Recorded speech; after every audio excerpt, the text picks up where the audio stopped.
Halo, perkenalkan nama saya Jona, saya dari kelas 12 IPA 1 dan saya akan menjelaskan tentang polisi. Polisi adalah lembaga penegak hukum yang bertanggung jawab atas pemeliharaan keamanan, ketertiban umum, serta penegakan hukum di suatu negara. Polisi berperan penting dalam melindungi masyarakat, mencegah kejahatan, menyelesaikan sengketa, dan menegakkan aturan hukum. Tugas polisi meliputi berbagai aspek yang kompleks, mulai dari patroli, investigasi, hingga tindakan preventif dan represif terhadap kejahatan. Fungsi utama polisi. Yang pertama, penegakan hukum. Polisi bertanggung jawab untuk menegakkan undang-undang dan peraturan yang berlaku di suatu wilayah. Mereka menangani pelanggaran hukum, termasuk kejahatan kriminal, pelanggaran lalu lintas, dan tindakan-tindakan lain yang melanggar ketertiban umum. Yang kedua, pemeliharaan ketertiban umum. Polisi juga berperan dalam menjaga ketertiban umum, baik dalam situasi sehari-hari maupun pada acara-acara khusus seperti demonstrasi, keramaian, atau situasi darurat. Yang ketiga, perlindungan masyarakat. Fungsi perlindungan polisi melibatkan pencegahan kejahatan dengan melakukan patroli, memberikan edukasi kepada masyarakat tentang keselamatan, dan merespons dengan cepat ketika ada panggilan darurat.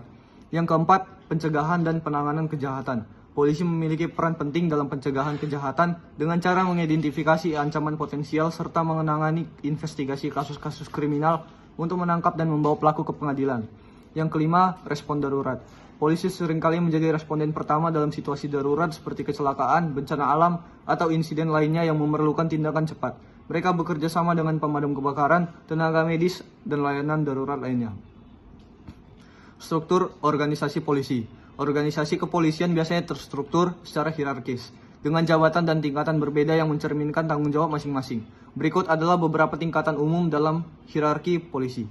Yang pertama, polisi biasa atau konstabel. Ini adalah petugas lapangan yang bertanggung jawab atas tugas-tugas patroli dan penegakan hukum dasar. Yang kedua, sersan. Seorang sersan seringkali memimpin tim kecil polisi dan bertanggung jawab atas manajemen operasi sehari-hari. Yang ketiga, letnan dan kapten.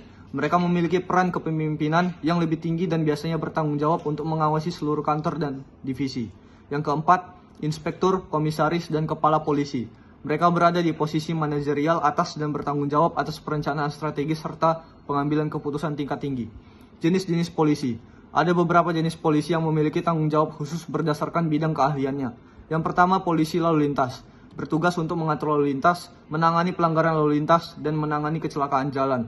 Kedua, polisi kriminal atau detektif. Bertugas menyelidiki kejahatan serius, mengumpulkan bukti, dan menangkap tersangka. Yang ketiga, polisi anti huru-hara. Dilatih khusus untuk menangani situasi massa atau kerusuhan. 4. Polisi militer. Anggota angkatan bersenjata yang bertugas menjaga ketertiban dan disiplin di lingkungan militer. Yang kelima, polisi khusus. Bertugas di sekitar sektor-sektor tertentu seperti polisi perairan atau polisi lingkungan. Tugas dan wewenang polisi. Polisi memiliki tugas yang diatur oleh hukum termasuk melakukan penangkapan terhadap tersangka kejahatan, melakukan penyelidikan dan pengumpulan bukti, memberikan bantuan kepada warga yang membutuhkan, mencegah kejahatan melalui patroli atau program keamanan masyarakat, mengatur lalu lintas, dan menyelesaikan sengketa antar warga. Di beberapa negara, polisi juga memiliki kewenangan khusus untuk mengatur perizinan seperti izin senjata api, izin keramaian, dan izin mengemudi. Etika dan tantangan. Dalam menjalankan tugasnya, polisi harus mematuhi etika profesi yang tinggi, termasuk imparsialitas. Polisi harus bertindak netral tanpa memihak pada kelompok tertentu. Keadilan. Polisi harus menegakkan hukum dengan adil tanpa diskriminasi. Yang terakhir, tanggung jawab. Mereka harus mempertanggungjawabkan tindakan mereka di hadapan publik. Namun, tugas polisi juga memiliki tantangan seperti tekanan untuk menindak kriminalitas secara efektif, menjaga kepercayaan masyarakat, dan menghadapi risiko keselamatan pribadi. Kasus kekerasan atau penyalahgunaan wewenang oleh polisi juga kerap menjadi isu yang mempengaruhi hubungan antar polisi dan masyarakat. Polisi di Indonesia. Di Indonesia, Kepolisian Negara Republik Indonesia atau Polri adalah lembaga negara yang memiliki wewenang untuk menjaga ketertiban dan keamanan dalam negeri, melindungi masyarakat, dan menegakkan hukum. Polri dipimpin oleh seorang Kepala Kepolisian Negara Republik Indonesia atau Kapolri yang bertanggung jawab langsung kepada Presiden. Polri juga memiliki berbagai satuan khusus seperti Brimob atau Brigade Mobil dan Densus 88 yang menangani terorisme. Secara keseluruhan, peran polisi sangat vital dalam menjaga stabilitas dan ketertiban di masyarakat, serta menjamin agar hukum ditegakkan demi keadilan dan kesejahteraan bersama. Begitulah penjelasan tentang polisi.